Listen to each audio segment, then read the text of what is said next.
Bonjour à tous, eh bien on se retrouve aujourd'hui pour un nouveau petit tuto. Donc aujourd'hui on va continuer un petit peu notre travail sur la 3D et donc la 3D sur Illustrator. Du coup je vais vous montrer un petit point qu'on n'a pas encore vu. Pour le moment on a vu l'extrusion et le biseautage qui permet de faire certaines formes et on n'a pas vu une autre possibilité qui se trouve dans Effet 3D et Révolution. Je vais vous montrer en vitesse. Par exemple je vais faire un rectangle. Enfin, un carré en l'occurrence. Hop là, je vais le mettre en noir. Non, je vais le mettre en. Voilà, c'est très bien. Et je vais aller dans Effet 3D Révolution. Donc la révolution, c'est assez différent de ce qu'on peut retrouver sur l'extrusion. L'extrusion, c'est vraiment un module de rajout d'épaisseur. Sur la révolution, pas du tout. La révolution, c'est vraiment quelque chose où on va faire tourner une forme selon l'axe vertical à gauche ou à droite, en fait, tout simplement. Donc bord gauche ou bord droit, qu'on retrouvera ici, bord gauche, bord droit. Avec toujours le même principe d'angle, du coup, hein, là en l'occurrence ça fait 360 degrés, donc tout autour. On va aussi pouvoir choisir une vue en isométrie, et du coup ça me permettra de faire d'autres formes et d'autres procédés. Ici là on voit, hein, il y a une sorte de ligne qui apparaît, parce que c'est un ombrage plastique. En fait tout simplement, hein, on va pouvoir par exemple avoir un ombrage diffus si on veut, qui sera assez différent. Si je vais dans plus d'options, là on voit que c'est en 25 étapes, donc là mon dégradé il est en 25 étapes. Si je mettais par exemple 3 étoiles, 4 étapes, bon bah là on va bien voir la différence. Moins j'en mets et plus on va avoir une différence. À l'inverse, plus j'en mets et plus ça va être lisse ici, comme un réel dégradé. Donc et ça on va le retrouver dans plus d'options ici, on peut retrouver. Toujours avec la lumière, la possibilité de la déplacer, etc. Du coup, en soi, je vais laisser ce petit panneau sur le côté ici. Je vous montre ce panneau. Donc, on a vu la révolution, on a vu l'extrusion.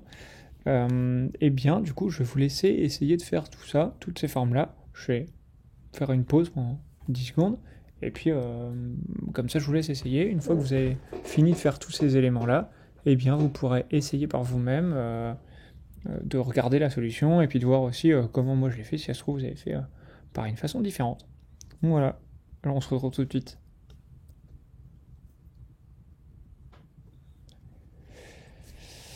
Donc, eh bien normalement, c'est tout bon, vous avez tous pu faire pause, et du coup, on va voir ensemble comment réaliser l'ensemble de ces éléments. Donc, pour certains, c'est tout simple, hein. Donc, celui-là, par exemple, on l'a bien vu, hein, c'était le rectangle que je venais juste de faire. On va continuer dans la partie verte. En fait, celui qui est juste à côté, c'est exactement la même chose. Donc, je vais faire mon effet 3D, hein, qui est là, hop, révolution, on fait OK. Sauf que, au lieu de le faire comme ça, en fait, tout simplement, eh bien, je l'ai tourné.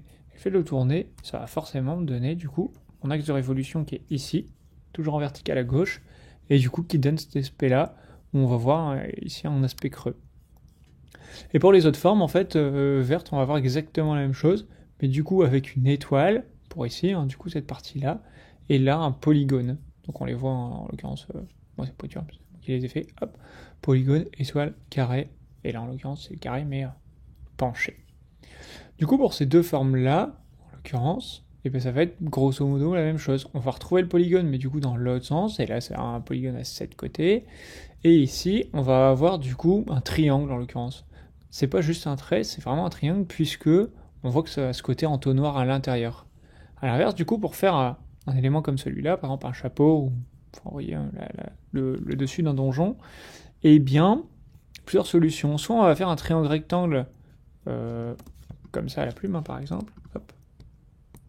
Voilà, enfin, peu importe où il est, comme ça. Et du coup, notre axe de rotation, de révolution, ce sera bien cet axe vertical-là. Ça, c'est la première solution. Soit, en fait, tout simplement, on va juste prendre un trait. Là, en l'occurrence, moi, j'ai juste fait un trait. Et du coup, ma révolution, elle se fait ici, dans ce sens-là. Si le trait, je l'avais mis de l'autre côté, et bien, du coup, ça allait me faire un cône dans l'autre sens.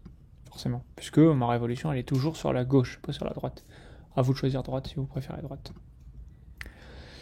Donc ça, c'est les premiers points qui sont assez simples avec les révolutions. Pour réaliser les autres formes, alors, comment réaliser la sphère qui est là? Donc ça c'est pareil, c'est de la révolution, comme le petit pion. Donc pour le petit pion, c'est pas très compliqué. Je vais passer en mode, en mode étape et on va bien le voir. Ici, mon petit pion, j'ai juste fait ma forme de pion et après je fais ma révolution. Donc, je peux pouvoir en faire une en live hein, si on veut. Je vais faire une forme Hop, imaginons, je vais faire un... Ce sera pas vraiment un pion, on va faire autre chose, on s'en fout. Hop. Voilà, ça me paraît bien. Bon, allez, on va faire un pion, finalement, mais il sera pas du tout le même que d'habitude. Hop. Voilà, je vais le mettre noir, ça me paraît bien. C'est pas très très beau, mais... Bon, c'est pas grave, allez, on va dire que c'est bien. Et bien, une fois que c'est fait, je vais appliquer ma révolution. Appliquer la révolution, et boum, ça va me donner cet effet noir. Si je l'avais pas mis en noir, ça aurait peut-être été un poil mieux. Hop. Effet, 3D, révolution. On va faire aperçu, voilà, parfait. Je vais le mettre en ISO pour un coup. Hop, isométrie droit. Et voilà, ça me donne directement ma forme. Tout simplement. C'est assez simple en soi. Hein. Ce qu'il faut juste bien faire attention, c'est votre contour. C'est-à-dire que si par exemple là je suis en vert mais je mets un contour bleu, alors ici ça se voit pas grand chose, hein. Enfin on le voit un petit peu mais c'est tout. En revanche, quand je vais appliquer ma révolution, il n'y a que le contour qu'on va voir, forcément. Du coup, on va voir que ce côté bleu. Donc il faudra faire attention à ça. Bien faire attention à votre contour. A l'inverse, du coup, par exemple, ici pour ma clé, c'est exactement le même principe. Hein. J'ai juste fait une clé ici en plat. Et je lui ai appliqué, pas une révolution ce coup-ci, mais une extrusion. Je lui ai mis une épaisseur. On voit bien cette épaisseur-là. Et là, ici, cet effet cassé, là, c'est ce qu'on appelle le biseau. Donc, en fait, tout simplement, vous allez pouvoir mettre un biseau. Donc, je vais le refaire, hein, par exemple. Voilà, je vais faire en vitesse. Ça, c'est le début de ma clé. Hop, je vais juste supprimer. On va aligner les deux, ce sera un poil mieux. Hop, c'est une soustraction. Voilà, c'est fait. Ça, c'est le début. Enfin, effet, 3D, extrusion.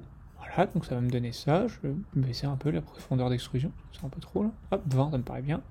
Et là, je vais rajouter un biseau. Petit biseau classique. Et boum, ça me coupe bien ma clé. Tout simplement. Et voilà, et en fait, à chaque fois qu'on va vouloir utiliser la 3D, c'est exactement la même chose. Donc, là, pour faire ça, c'est une sorte de bouée, là, une sorte de donner ce qu'on appelle un tore en maths plutôt. Ça c'est tout simplement un cercle. Donc ici, hein, on fait un cercle, révolution sur la partie gauche, et hop, ça nous donne notre tore. À l'inverse, pour faire une sphère, il suffit d'avoir un demi-cercle, même qu'un arc, en soi on s'en sortirait. Voilà, ça me paraît bon.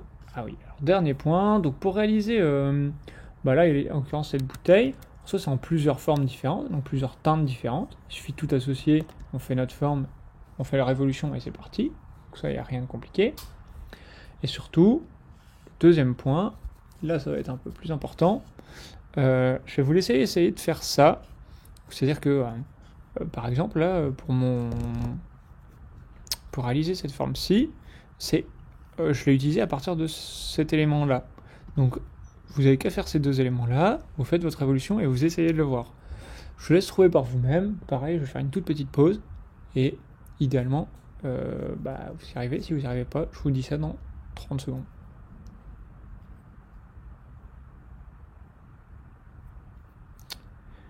Donc, alors, du coup, j'espère que vous avez réussi. Si jamais vous n'avez pas réussi, pour l'inquiétude, en soi, j'avais donné la solution juste avant. En fait, quand on fait une révolution, donc je vais mettre notre élément comme ça ici, hop, dupliquer, je vais le mettre là. Super. Si je fais ma révolution, effet, appliquer révolution, ça va me donner un truc comme ça, donc comme ce qu'on a retrouvé là, tout simplement parce que mes deux éléments sont indépendants. Du coup, il applique deux fois la révolution, une fois à l'élément de gauche, une fois à l'élément de droite. Pardon. Donc, au petit rectangle et au grand rectangle. En revanche, si j'associe les deux, donc je vais faire mon petit clic droit associé, tout simplement, et bien là, il applique la révolution à une seule forme. Et c'est comme ça qu'on va avoir du coup, en fait, tout simplement, alors là on les voit pas, il faudrait que je fasse une révolution un petit peu plus haute, pour pouvoir s'en sortir. Hop, je vais faire comme ça, et voilà. Et là on voit bien du coup que, ok, ma révolution elle s'applique bien à l'ensemble des deux éléments, donc l'axe de révolution il est ici, c'est bien la partie jaune qui va tourner tout autour. C'est comme ça qu'on y arriverait. Donc il faudra bien faire attention quand on veut faire des éléments un peu plus complexes, comme la bouteille, etc., d'associer les deux éléments avant de pouvoir les réaliser. Sinon, vous n'allez pas pouvoir faire des éléments complexes à la rotation, à la révolution plutôt, puisque tout simplement ils ne seront pas associés. Voilà, et bien écoutez, je vous laisse continuer de faire ces petits éléments-là, et si jamais vous avez des questions, n'hésitez pas. On se retrouvera du coup dans un prochain tuto pour voir d'autres éléments en 3D. En attendant, je vous dis bonne journée, à la prochaine, prenez soin de vous.